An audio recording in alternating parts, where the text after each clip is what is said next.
Welcome everybody to this PAD show for the week. Ask Him. We're going to address our CEO and our little angel that protects and guides us every day, some questions, and get her opinions about some things. So want to welcome everybody and welcome Kim. You ready? Hey, Douglas. I have been working up the courage for this all week long. Oh, it won't be that bad. I don't We're know. I going. know you've been prepping those questions, and so I know Oh there are yeah, going to be some good ones. I have Yep, a whole bunch. exactly. And we have some people on with us today that I'm pretty sure they have some good questions for you too. So Yes, yes. I immediately I see Marcia and I see Nancy and I see Marie and I see Alan, and I have no doubt that I'm in trouble over the next hour. No, you'll make it just fine. So we'll get started. Um, let's start off. We have a lot of new people in the group, and for those that may not know the whole story, I thought it would be interesting to start in the very beginning. That one day you started and you thought this is where you wanted to go, and it probably wasn't where you thought it would be today, but in the beginning, how was it and what got you to where you are now? In the beginning, it was just the idea that here's this movement of trying to educate patients in social media groups on PAD, everything that I had learned in traveling the world to more than a dozen countries, more than 30 states, watching thousands of hours of procedures in which the doctors, hundreds of doctors were treating blocked arteries actually in both the legs and the heart. And I wanted to bring a lot of that information to the patients in these social media groups. And people would always ask me, well, why are you doing this? You don't have PAD. I don't understand. You just seem so passionate. I just would always jokingly kind of say, well, this is the way to my heart. I mean, this is something that I'm really passionate about. I'm a journalist by trade, and I have always been so empathetic, and I care so much about other people, and I want to help everyone. And, clear back when I was in high school, and instead of, I had a choice of being the cheerleader, or I had the choice of being the trainer. And I got amazing training on first aid from the Red Cross on how to tape ankles and bandage and treat wounds and things like that of athletes. And I would help all of the athletes get back on the mat, on the diamond, on the field, on the court, whatever it might be. And I even went to Sacramento State University in California on scholarship so that I could be a trainer. And my ultimate goal was to be a trainer for the San Francisco 49ers because I always just liked caring for people, and I always liked helping people be their best and bandage them up so they could get back and win, right? In life and in their sports. And it was during college that I ended up finding my voice. I was a very shy person for a very long time. And I remember on my first day at the orientation for college, my mom walks me into the communications building and she says, "You need a communications course." It was the best thing that ever happened to me. And guess who was there? The only person in their office in the building was the dean of communications. And that changed my trajectory because getting into this communications class helped me to find my voice. And I ended up meeting a really good friend who was working for a local radio station, and Lori Sacco was her name. And she gave me the opportunity to go out and cover the inaugural state championship football game for junior colleges. And it was there that I met the captain, and he and I started dating. I got to know the team. And when the color commentator got sick, they asked me to step in because I started to get to know the players. And it was in that moment I thought, well, maybe I want to be a sportscaster. And that was my foray into broadcasting. And as you know, back in the late 90s, early 2000s, really tough for women getting into sports broadcasting. I fell into doing business news, then energy news, and then regular news. And it just went on until I finally ended up at Forbes magazine. And that's where I ended up meeting Sir Richard Branson with the Virgin Brands.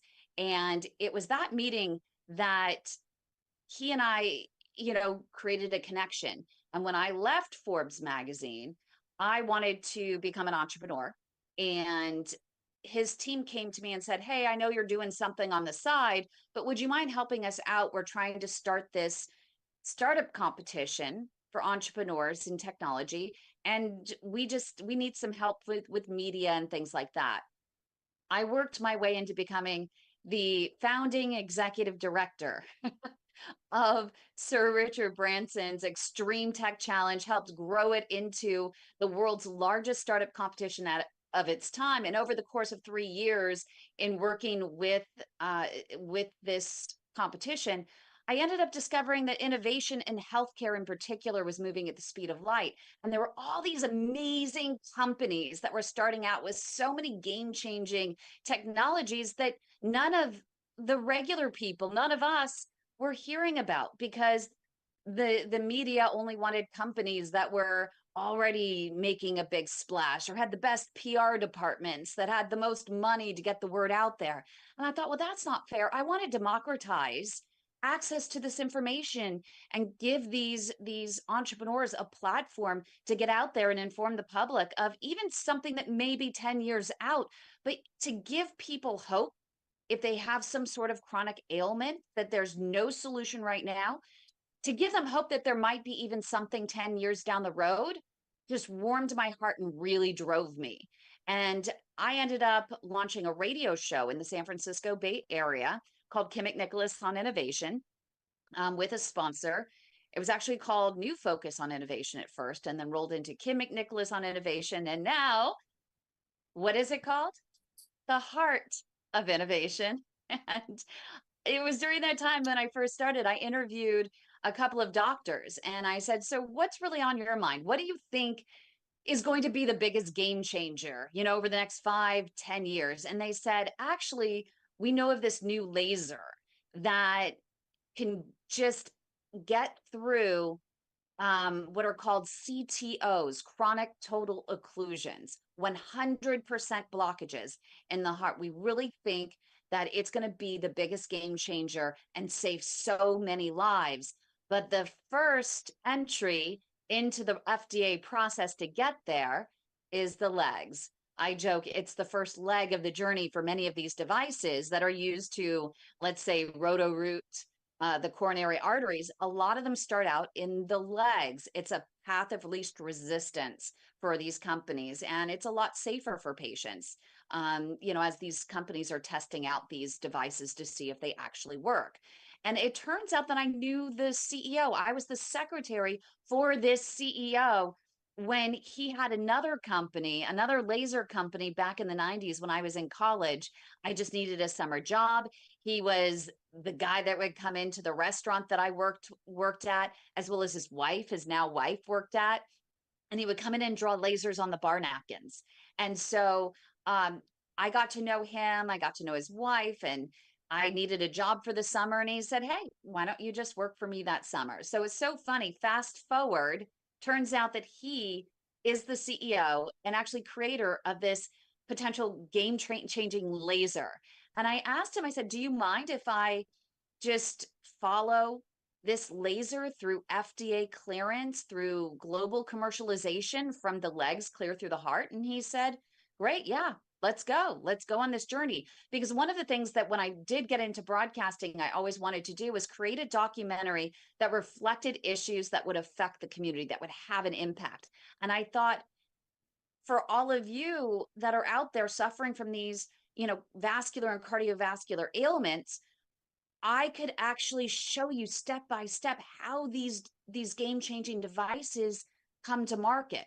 So I documented every single one of these cases.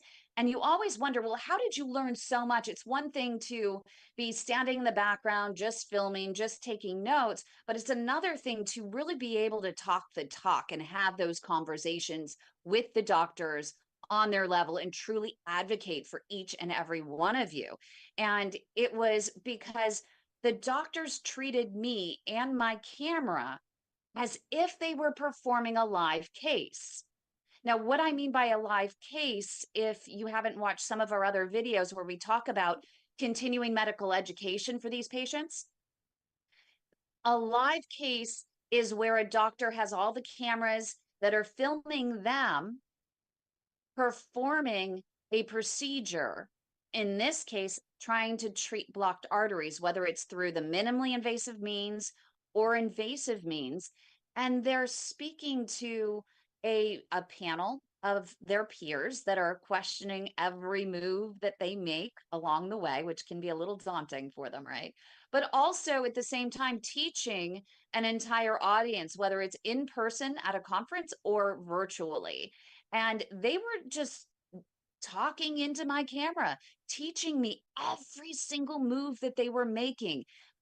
They were telling me why they were choosing which wire and why they would decide to use a plain old balloon, what they call a POB, a plain old balloon, or a DCB, a drug coated balloon. They were telling me why they were using, let's say, a Supera, a more flexible stent, versus a general old fashioned, bare metal stent that just doesn't have that kind of flexibility, versus a drug-eluting stent, versus on and on and on. And I was actually at the forefront. So I started picking up on not only what they were doing, why they were doing it, but really learning the lingo so I could speak the speak. And I just, in learning all of this, I became so passionate about it.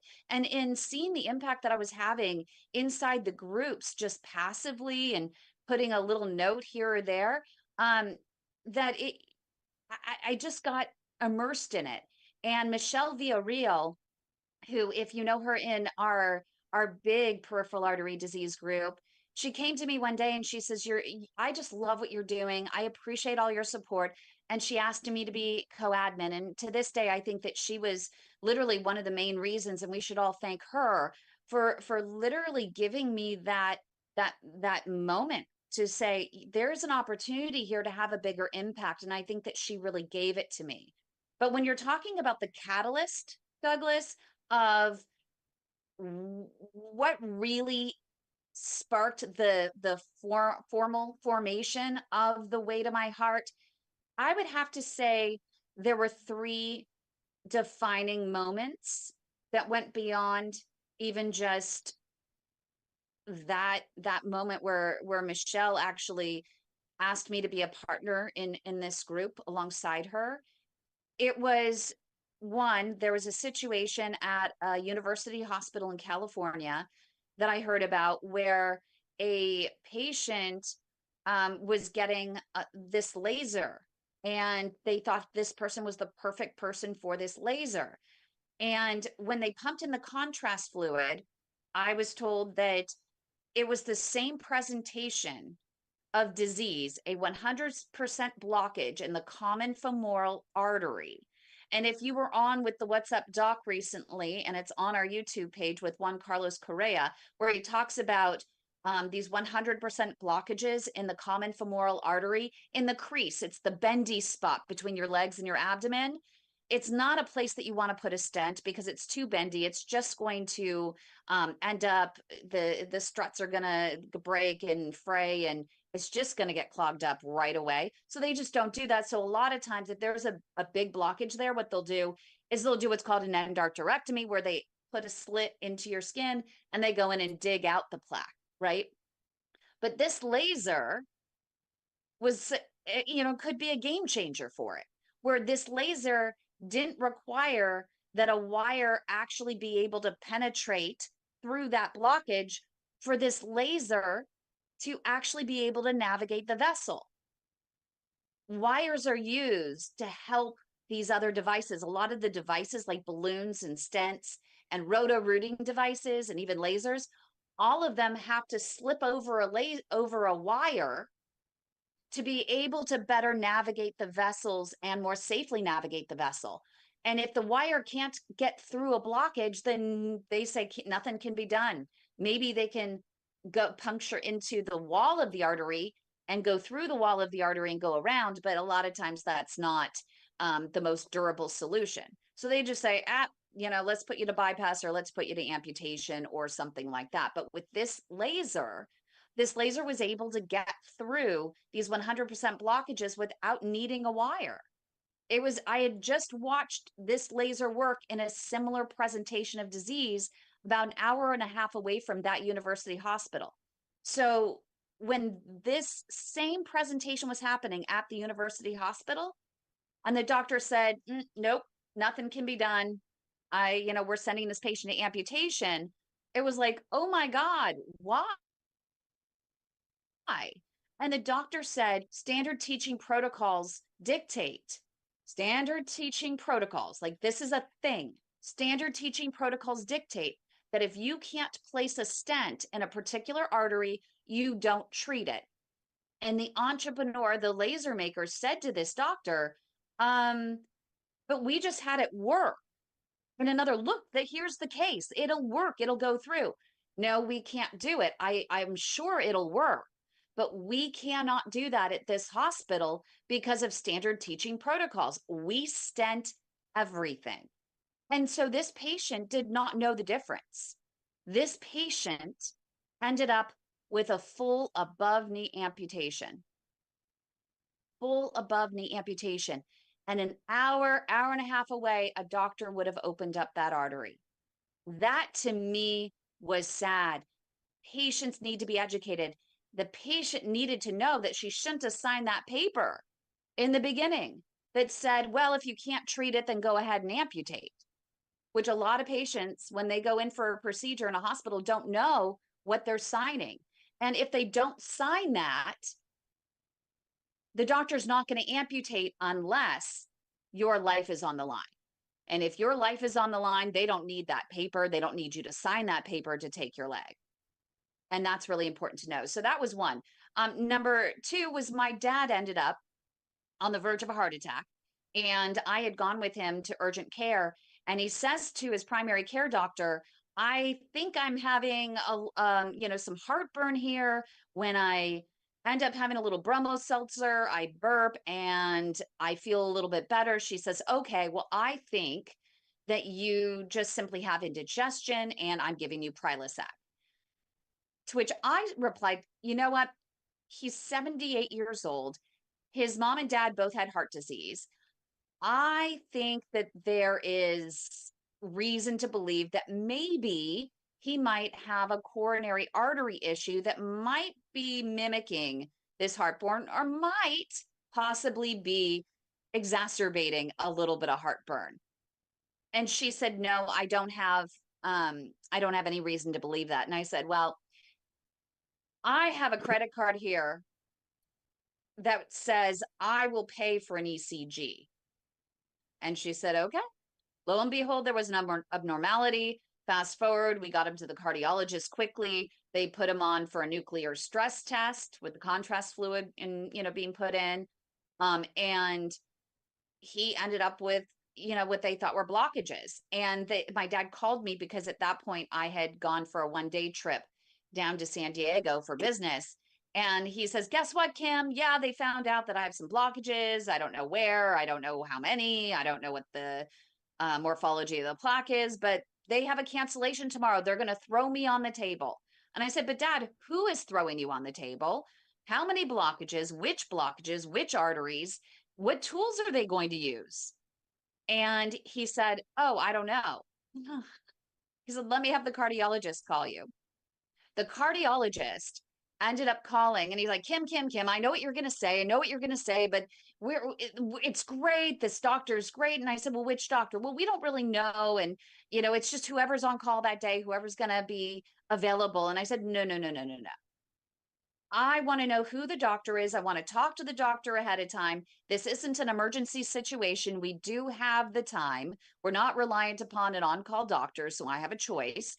And I want to know what devices they plan to use and how many blockages they're going to tackle. And we need to have a game plan in place for what happens once you end up opening these arteries. What's the strategy going forward? Is he going to be on a rehab program? What's next?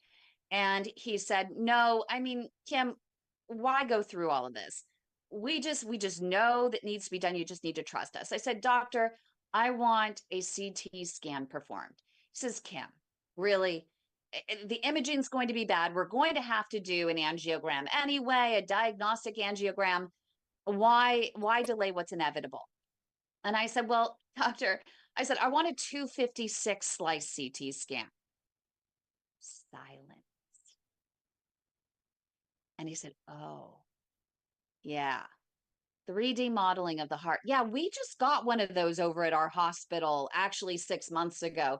That's a really good idea. And I said, Doctor, you know what to tell the insurance company and what to write down in documentation in order to get it covered by the insurance company. And he did. We got the 256 slice CT scan. We were able to sit there, and even the interventional cardiologist that was assigned to him came down during this consult, and we had an amazing 1 hour discussion about everything that he was going to do and, contingency plans, this, that, and the other thing. And the number one thing I wanted to make sure he was going to use was the intravascular ultrasound, or IVUS, which is made by Philips has one, and also Boston Scientific has one. But either one of those, and I think there are other types that are on the market that have high resolution as well, but those are the main ones I know of. And I just wanted to make sure that they had that extra set of eyes in there. And I call it dotting your I's, crossing your T's. He had that. And the interesting part of it was when we dropped my dad off, he got on the table, the doctor pumped in the contrast fluid, and then he called me. He called me from the table. He was so impressed with my knowledge that he wanted to talk to me about his plan A, B, and C. Now that he's in there, now that he has his tools next to him, and he's creating his plan right then and there and comparing it to what we had talked about. And in that moment, we decided that we were going to do just one stent in the circumflex artery, because we were going to enter him into a rehab program that we could see if that was going to be effective enough, those lifestyle changes. I mean, originally he was planning to go in there and stent everything. And my dad would end up walking out on day one with 5 stents in his heart. And we didn't know how his body would react to the stents. And so that was disconcerting for me. And we didn't know how fast his plaque was growing. And so it could be a year, and then all of those stents could be build up. We didn't know how he would react to the medicines, the blood thinners. And that could have led to these stents filling up and making the whole thing just a complete disaster. So it was great to be able to advocate for my dad. And it was then that I was like, well, I don't know as much about hearts. I know a lot about the legs. So I think I want to provide this type of advocacy for people with their legs. And so that's how I started forward towards the way to my heart. But the final straw was in Louisiana at a hospital. I watched this doctor perform miracles on these patients all day long. And I said, I want to interview you. That afternoon, he said, well, come to clinic with me. And the last patient of the day was a 50-year-old African-American man that looked as though he was about 85. I mean, he was really limping in there with a cane, and he was all gray and withered. And the poor guy, I just felt terrible for him. But I looked up at his scans and the reports, and I was like, oh, this doctor did more. He did more than with these other patients. This will be easy. And to my surprise, he actually turned to the patient and said, hey, we've already had a few procedures. You keep blocking up. So let's just go ahead and we have to amputate. And the man just burst into tears and left. And I couldn't say anything by law. And I said to the doctor, I don't understand. Why in the world, when you performed these miracles earlier? He said, Kim, let me tell you something. He's just a poor Black man from the projects. He smokes, he drinks, he won't walk, he doesn't take care of himself. So these words will haunt me forever. Why delay the inevitable? And I looked at the doctor and I said, no need to interview you. Mark my words. You are not going to do this to any other patient. And truly, that's when the way to my heart was born. Not to shorten that story. You That's got a the big full jump. enchilada on that. That's a big jump from the first ankle tape to where you are today, isn't it? It's a long way, but the whole other side of it is, I was spiritual before, and now I am a true believer in God, and I believe this is my God-given purpose. And there are a lot of incidents that I could share that would make anyone a believer, because this is truly my purpose in life. Not only my purpose, but truly my passion, as those of you who are here know. With that thought in mind, although we do understand you take care of your dad, you do have your own health issues at the same time. And how hard is it to be to to to find that balance between taking care of all of us every day and yourself and your dad and the three little ones and all that at the same time without getting too much stress, too much anxiety, and taking care of yourself properly like you tell all of us we need to. Do I actually do that? Yes. Do you actually do that? And how Is often, there, as a caretaker, how often do you put us before you? well, that happens all the time.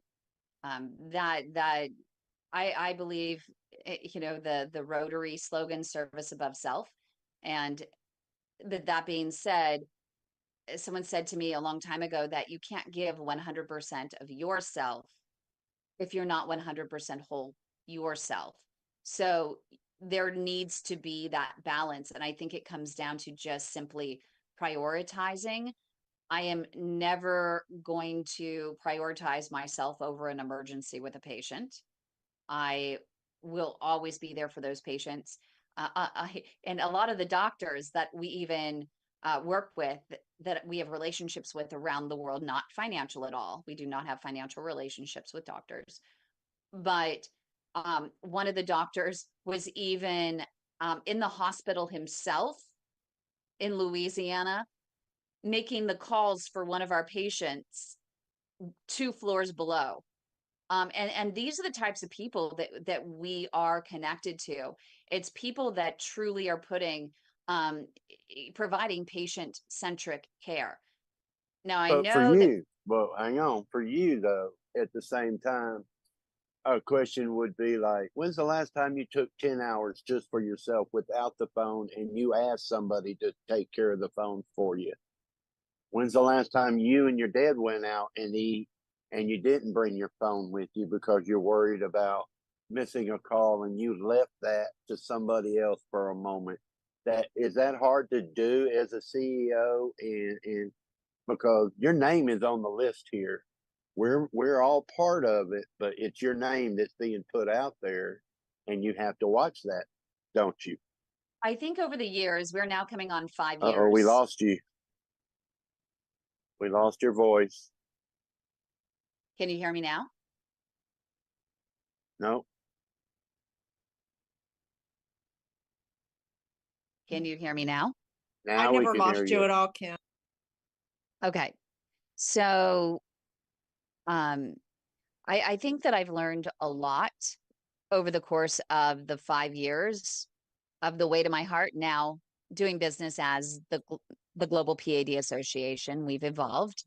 Still, the 501c3 is the Way to My Heart, and that's Bailey in the background. He has been our mascot. Many of you actually know him from in-person things. He is a barker. And hey, Bailey, come here for a second. Come here. Thank you.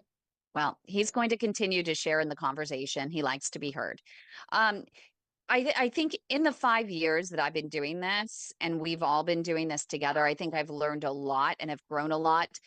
There were a lot of times where I didn't know when I could put the phone down and when things could potentially wait. I didn't want anything to wait. I don't like anything to wait. I don't like, um, I think the greatest cause of anxiety with people who have any sort of chronic ailment is the anxiety of waiting for answers. And I just don't want anyone to have anxiety because of me and having to wait for me. Now, that being said, um, I think now that I've learned that there are some things that can wait. And I think that there are some things that I can do to help, you know, give me a little bit more time to be able to respond or to get to a place where I can respond more effectively. Before I was responding in a lot of very short, quick, things when I would be on the go. But I realized that it was more effective to be able to say, hey, I'll respond in about an hour when I get home.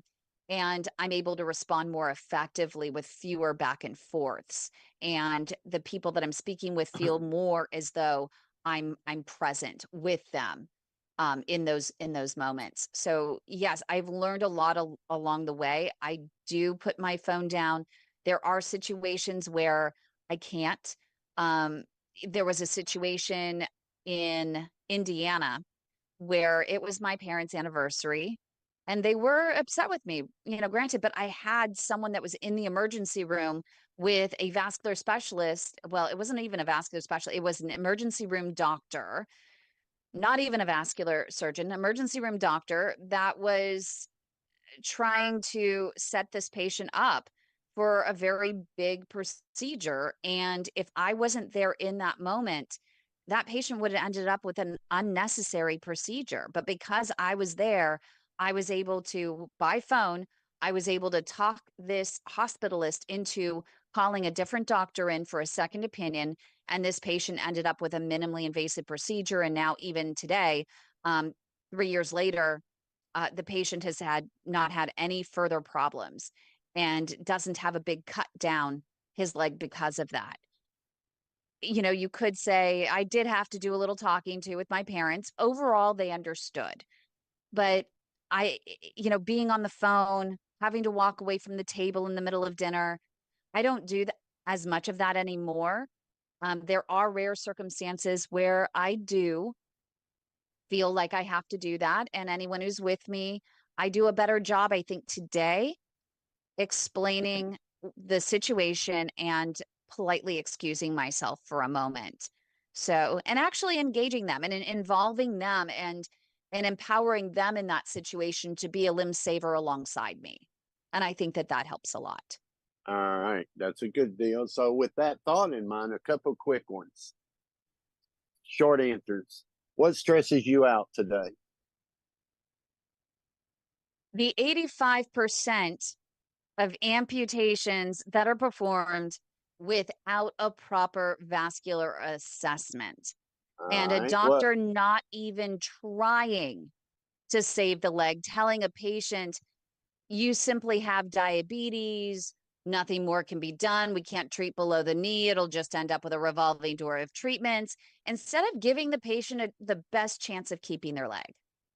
What are some things you feel overwhelmed about?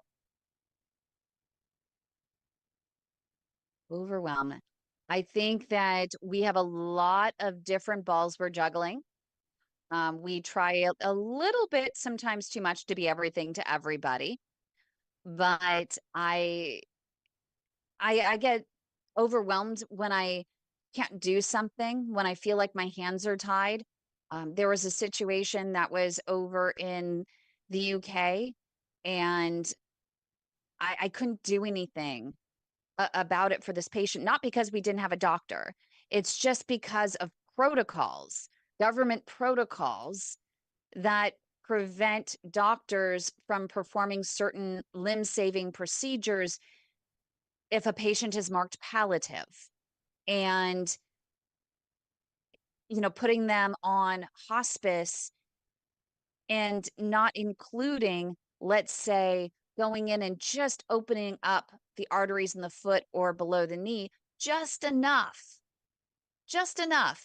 to make that patient more comfortable, so they don't have to see the gangrene and the infection crawling up their leg, right? They have Uh, enough blood flow to get them by.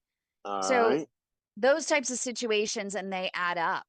I mean, the more that we're involved, Douglas, the more that we're doing this, the more patients that are coming to us, the more patients that have these types of situations that you can't do anything about. And that is just, it's not only frustrating, but it is overwhelming, when you can't do anything. So, yes or no? Do you procrastinate? Yes. Can you be stubborn? Yes. Can you be hard headed? Is that rhetorical? Can you be opinionated about certain things? No. So those questions come up for me for a simple reason is that we all experience these things every day in life. And all of us have certain things that we do to relieve those moments of stress. So at 2 o'clock, like for you, at 2 o'clock in the morning, the phone's ringing, you got this to be done tomorrow. I know what goes on behind with all the videos and all the phone calls and all the doctors. What are some of the things that you actually do to take care of yourself in those moments? You feel all those things that we all feel sometimes. So number one, I try to get my time in on the elliptical in the morning, and I think that that's critical. If I don't get my time in on the elliptical, I get really, really stressed out. And as my YouTube producer Josh just posted in the chat in the live studio audience that she hunts pigeons with a water gun, that's the truth. We have birds are a very big thing around my house because they're just so calming, and birds are our little messengers. And I love to sit outside and look at the birds. And we have the bird feeders, we have the hummingbirds, we have the acorn woodpeckers, the downy woodpeckers, we have the beautiful orioles that come in and sitting outside. And then because we have the bird food out there, the pigeons that can barely, their wingspan can't even barely fit down into the side of our house where these are, and they run into our window, they break the bird feeders. So we got a water gun. That's great stress relief to take the water gun and just squirt them out at the pigeons and get them to go away. So yes, Them, the poor that's pigeons, some poor definite pigeons. relief. I'm glad I'm not a Just get a pigeon little in wet. California, you know? So, Or I mean, I as Alan says, I call him when my laundry goes south. Um, you know, I haven't, I think that it works both ways. And I think that all of you have been even therapy for me as much as I've been there for you. I think we've developed a lot of friendships, and we've developed a family in our organization. And because you guys share so much with me, I share a lot with you. You feel like you're as much a part of my life as I am with yours. And so I think part of, that stress relief comes in just conversation and being able to share those moments where you allow me to talk to you, hear what you're saying, and be able to deal with the issues that I'm dealing with here. I've even had a couple of people, I think Marie's been on when I've been burning things in the kitchen, and we're talking about trying to get her to a doctor, and my artichokes are on fire. And, you know, and it brings a little light to the situation, brings a little humor to the situation, and humor helps with healing. But along with all of that is I do meditate, I do pray. When I take time for prayer, I think it's really good for me to align myself and realign myself with my purpose. And it allows me to take inspired action versus simply action. And a lot of times you can go out there and just keep pushing, pushing, pushing, and and I find when I'm stressed out, it's because I'm just going after something, but I'm not, it's not inspired. I'm not taking a moment to really think about it to make sure this is the right direction that God is leading me in. And every time I do take a step back, it's always less stressful, less overwhelming, less frustrating, and it allows me to take a deep breath. That being said, also, I love getting in the water. I'm a water baby. And I spend a lot of time with my computer. And you mentioned some health ailments because I was a professional water skier and a competitive water skier. I have some lower back issues. And so sitting for long periods of time is very frustrating. So what I do during the summer, almost every day for at least an hour at the end of the day, is I go in the water and I just do traction. I put weights on my legs. I sit on one of those noodles, straddle one of those noodles, get a little kickboard, and I just hang. I hang in the water, and it is so therapeutic. And finally, my dogs. Did you hear Bailey in the background? we did hear Bailey. We know Yeah. about we do know about the three of them. So it has it been hard to keep your personal life separate, or do they sometimes come together and flow together, especially with the way you feel about us and what you do for us and everything? I'm single. Um, I I have been on very few dates since starting the Global PAD Association. This has been, I feel my life's calling. I feel as though the right person for me is going to be someone that is going to align with the direction we're going and is going to join me in this mission. I feel that in my heart of hearts, that our mission is going to be aligned to continue to pursue this globally and create the change that we all want to see with PAD. And I do prioritize what I do here, for that. Do maybe sometimes I hide behind it? Yeah.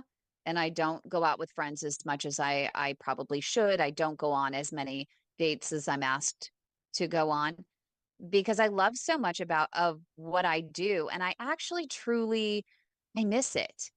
I miss helping. I love helping. It's something that is just, it's ingrained in me. I'm passionate about it. My dream would be to find someone that would love, absolutely love to help me. And you do know, you And do the realize. peanut gallery, for those who can't see this, Alan, we are going to check out farmersonly.com. Oh my goodness. But you Hey, do maybe I realize could when you, grow the food that we can yeah, all give to you yeah. guys, all the healthy food. And you do realize when you meet that gentleman, he's going to have to get approved by all of us. I So I think mean, so. he's going to have to come on one day, and we're all going to confront him about, is he going to be able to keep up with you? Is he going to be able to do this? Can he do this? Can he do this? So realize he's going to have to pass our test also. And you're going Yeah. to have to learn how to drive a bass boat. And I'm going to have to learn how to drive a bass boat. Farmersonly.com. I can drive a water ski boat. Does that count?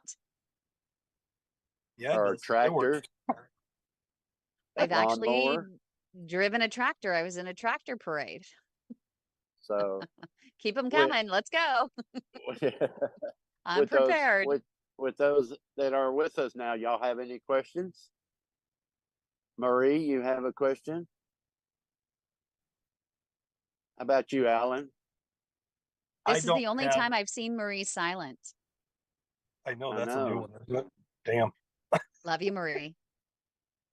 And I love seeing her smiling face. So that's really I good. don't, I don't have a question. I just wanted to say from all of us to Kim, thank you for all you do.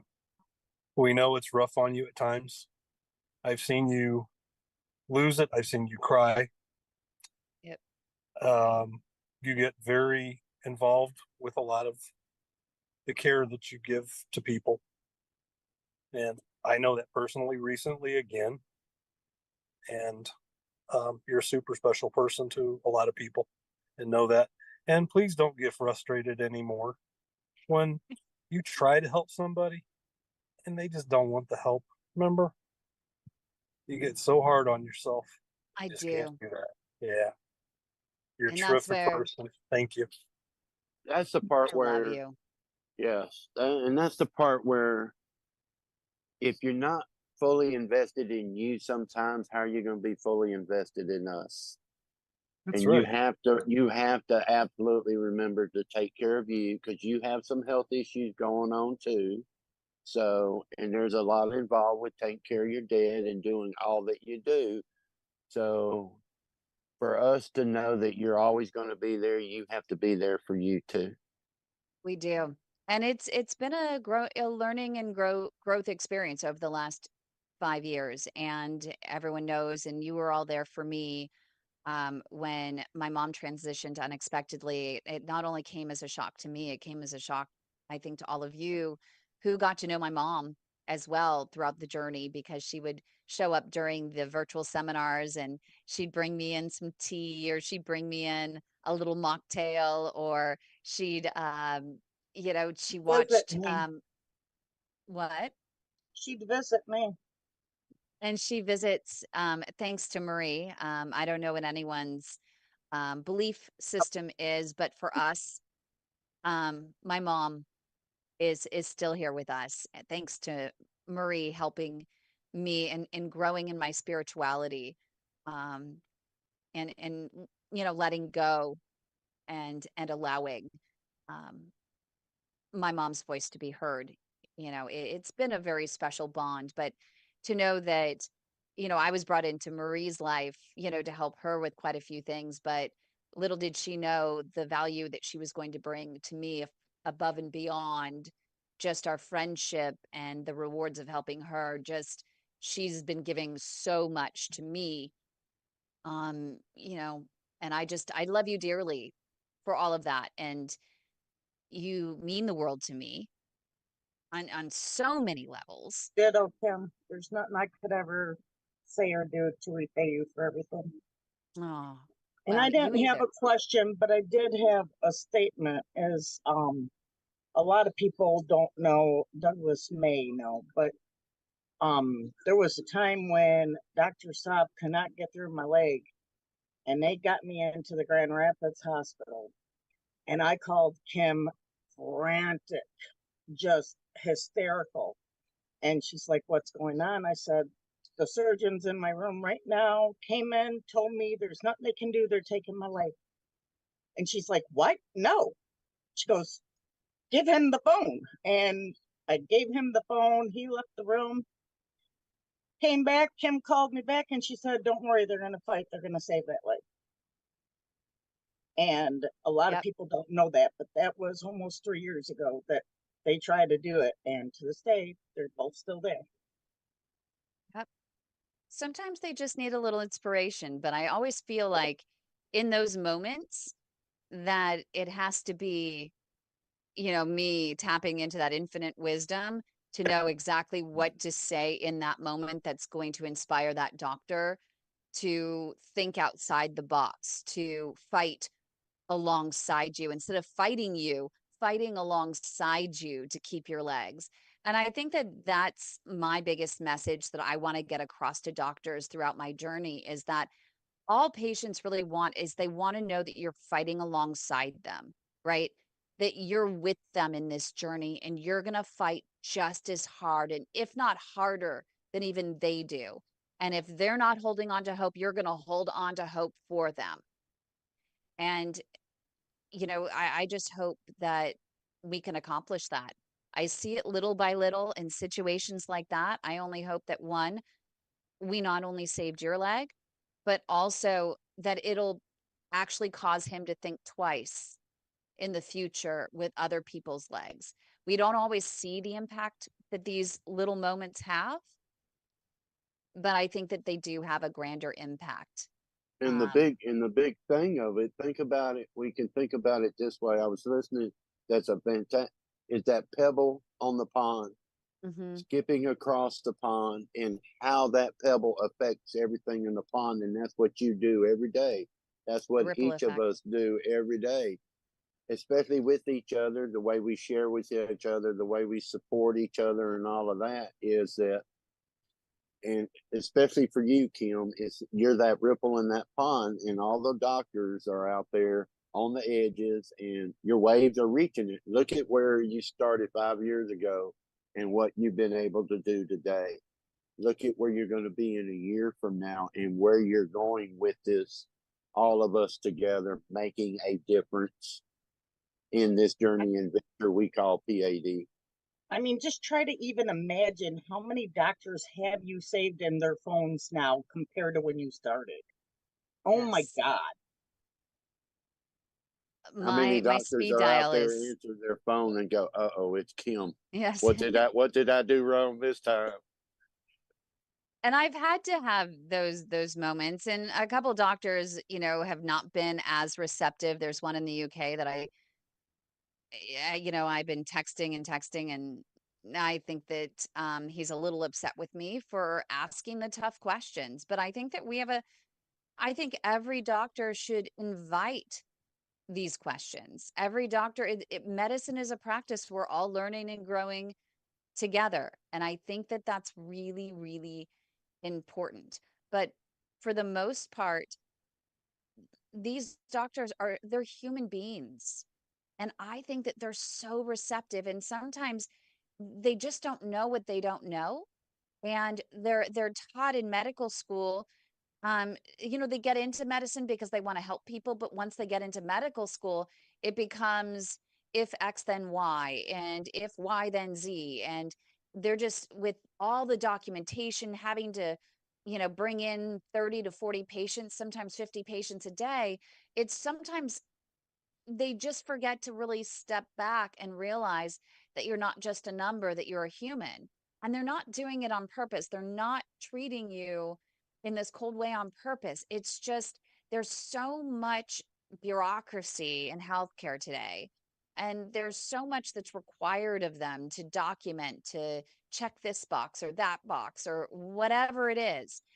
And they just need to take a deep breath and remember why they're really there. And for you as a patient, you can actually just say to them, and I've talked to doctors about this, and they always love when a patient says, "Hey, doctor, I'm sitting here right with you. Would you mind just talking to me?" Just man to woman, woman to man, whatever it is. Would you mind just having the conversation? I really want to talk to you.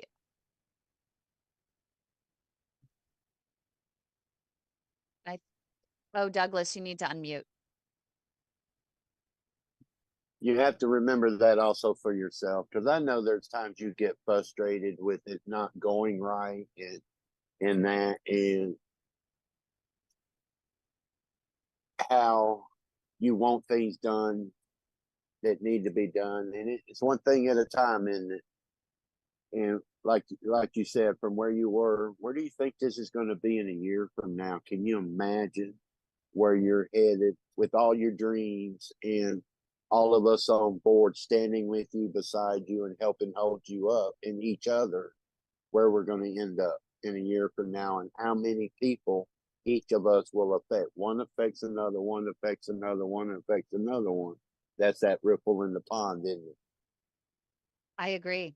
And I think because of each and every one of you and the impact you're having, I don't think that most of you realize the impact that you're having with every single person you talk to, and sharing your story and sharing what we do and providing our Leg Saver hotline number to different patients. Even just inside the social media groups, a quick tag of the padhelp.org, or tagging me that someone needs help, or whatever. Each of you has been responsible for saving at least one or two, or probably plenty more, legs and lives in the group. We're all in this together. We're all working together. And what I would like to see in the next year is more of you getting involved in and helping to make the Global PAD Association even more impactful, taking on a portion, joining the task force, helping with to be an editor on padstories.com, helping us with our YouTube channel and sharing videos. Did you know that even if you don't have money to donate to the Way to My Heart, you can actually donate to the Way to My Heart passively by going to youtube.com/the Way to My Heart and clicking on the videos, watching the videos, not just the videos, but watching the commercials. If you watch a 30-second commercial, a few pennies go into our coffers from YouTube. YouTube gives us money if people watch the commercials. They'll donate the money. So just watching the videos and taking time to learn more about PAD and how to improve your quality of life and your care, we actually get more donations from YouTube. And so that's really helpful. But I'm looking for all ideas. And Douglas, you spend so much time with us. You not only answer and join our team of PAD navigators for the hotline, if anyone wants to join and be trained to answer phone calls on the Leg Saver hotline, that's open. If you want to help to put together conferences, we have 2 major conferences coming up. Alan has volunteered to help out with the conference over in Chicago. We have another virtual one on research happening in September, either the 2nd or 3rd Saturday in September. That is our big annual virtual event that's coming up. we have all kinds of things that you can participate in and just lead the charge. There is a lot to do, and one person can't do it. We all got to come together and create the change that we want to see. And I'm open to any and all ideas that you'd like to take on. Have any comments, Nancy? No, I'm just really proud to be a part of the organization, and just thank you so much, Kim. I talk about you all the time. I've given out brochures, and I just keep telling more and more doctors all about our group, and they're very interested. I went to see a vascular surgeon here that Kim got me to see because I had a issue with a vein that got blocked, and he wants to come on and talk. So I keep trying to recruit doctors to come out and talk and just tell everybody about what we're doing and how fantastic it is. And I just really hope we can get the word out, like the Susan Coleman. That's where I'd like to see it, because Yes. people are losing Creating their that groundswell. yeah. And when you meet that one guy, have a margarita, couple strawberries, and make sure you send us to him so we can check him out. And we know your dad is doing okay, and we remind your dad that we're all standing with him too. Yeah, no, and definitely. And you mentioned, not only taking care of my dad with his heart disease, he had a fall and broke his hip, and that's been a long recovery and quite a few things. And many of I think thankfully I don't have anything serious going on. There are issues. We all have issues. I don't know anyone that doesn't have some sort of health issue. I was doing great, except for my lower back, um, up until I had the COVID shot. And I don't like to talk about that as much because it's controversial, but that's what's true for me. I lost use of my right arm for almost a year. 2 rheumatologists confirmed. Then I ended up with some joint leakage issues, all caused. I became ANA positive, so autoimmune, due to um, the COVID vaccine didn't like me. So I ended up anaphylactic to dairy and allergic to gluten. But we're working on all of those. And then above and beyond is when my mom transitioned due to an aortic dissection in her abdomen, I went and got checked, and I ended up with a slight dilation. And that freaked me out. That led to genetic testing from the University of California at San Francisco, and then putting me on a schedule for yearly exams. Well, I just had my yearly exam, the first one, and my aorta has remained the same, which is good. It's only a slight dilation on the edge of normal, abnormal for someone my size, but it may never grow. That might just be what is normal for me. So we'll keep an eye on it. But I got the good news today that I don't have a serious issue. So that's really good. I've been worried. And Douglas, you have to unmute. I don't know why they keep that, but I know what can help you with that. Chocolate cake. Yes. And we're going to be How making about that that? tomorrow night. We're going to be making You're going to be making chocolate cake for us tomorrow night, and I know that that's healthy, and it's going to be healthy. You're going to learn how to fold an egg. Yep. This is going to be interesting. I hope everyone joins us tomorrow night for this, because everyone knows who has joined us for our Foodie Friday before, where I have been cooking. I'm not a cook. The reason that I'm doing this Foodie Friday, it started out as being, something where I wanted to get chefs involved. I have a lot of great chef contacts I've interviewed. Everyone from Guy Fieri to Tyler Florence. And I was, my goal was to get them involved and to do that. And after launching the first one, about 2 months ago, the feedback I got was everyone liked watching me cook because they could relate to what I was doing. And while there were a few influencers here and there that know how to plate and make everything look pretty, most of us can't do that. Most of us don't have time to do that. And maybe there's one dish we can do that with, but on an everyday basis, who has time to make food look pretty with all the other things going on. If you're not a food influencer, if you're not a chef, if that's not the focus of your day and you don't have much time and that isn't your idea of relaxation and you just want to get through it. So I'm that person. And I talked with my YouTube producer, Josh, and also Douglas, and we just decided, you know what, Kim, why don't you just cook and Well, and get those really I good have to recipes. do this. I have to do this. I really do. The first time I saw her cook, I'm watching on Zoom. She has this pot, and you can see this pot sitting on the stove. And she takes this pan, this little other pot, got a handle, and she starts to pour. She was going to pour this fluid in this big pot, but she reached over the big pot and just started pouring it out all over the stove top.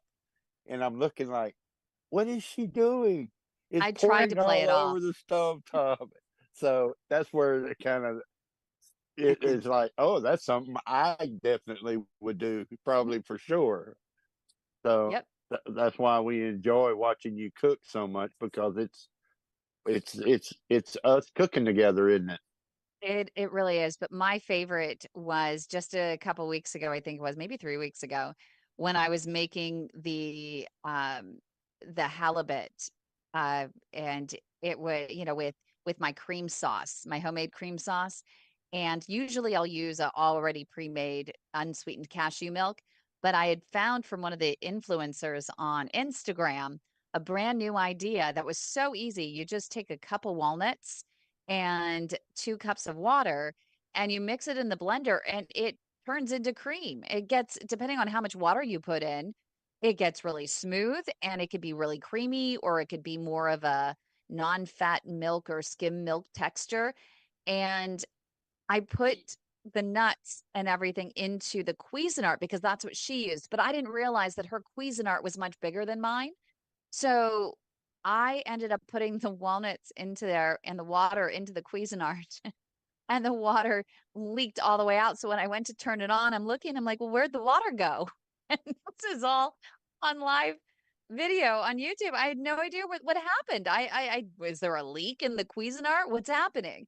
And so that was awesome. And I know Nancy was there for that one. And we're all trying to figure out, well, where'd the water go? So we recovered, and I ended up using my Vitamix, my blender, and it worked really well. But yeah, in every single situation, where I'm cooking, there's going to be some sort of faux pas. There's going to be a mishap. But that's absolutely why we love watching it and we love participating, because that all of us in this, all of us have done that at one time or another, or we still do it every day.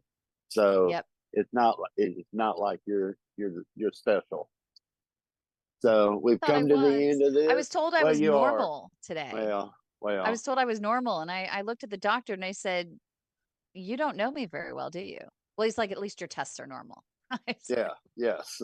that's a So yes. relief. So we've come to the end of this one thing, and I'm Douglas. I'm the chairman of the PAD task force.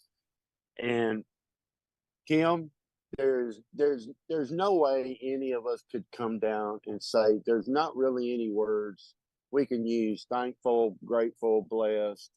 You're our angel. We could use all these words to describe you for each of us, but it really doesn't encompass that spirit that you do possess, that you do give us, and every one of us every single day, and all the doctors, all the nurses, all of us as patients that you give us. And there's no way we can say thank you enough for what you do. Just remember, you also have to take care of you. And remember, we're all standing with you. We're all standing behind you, and we're all helping hold you up so that this keeps going and it just grows. And remember, you do make a difference. You are that pebble skipping across that pond that affects everything in the pond. Thank Now, you. also, we got to remember, we have the hotline. So if you need assistance, you can call 415-320-7138. somebody will answer that, and we will get you to the right place with the right individual, and everything will work. It always does. And that's the one thing we are blessed with, and believe and trust. It always works out. And don't forget to join us at padsupportgroup.org on Facebook. We have Tai Chi on Mondays. We have the doctor on Tuesdays. We have the nutritionist and the wound doctor. We have our group Thursday or Wednesday night. We have another doctor. Kim cooks for us on Fridays, and we have our shows on Saturdays. So we have a lot of things you can get involved in and participate in and be a part of. So it's a great organization. You've done an amazing job every day, and you continue to do that for us. And we just want to say thank you. Thank you. And thank you to all of you for all of your support and all of your love and all your trust in me. That means the world. Tubular, cool beans, far out, groovy, neato. Hey, cowabunga. What else do we need to say, Josh?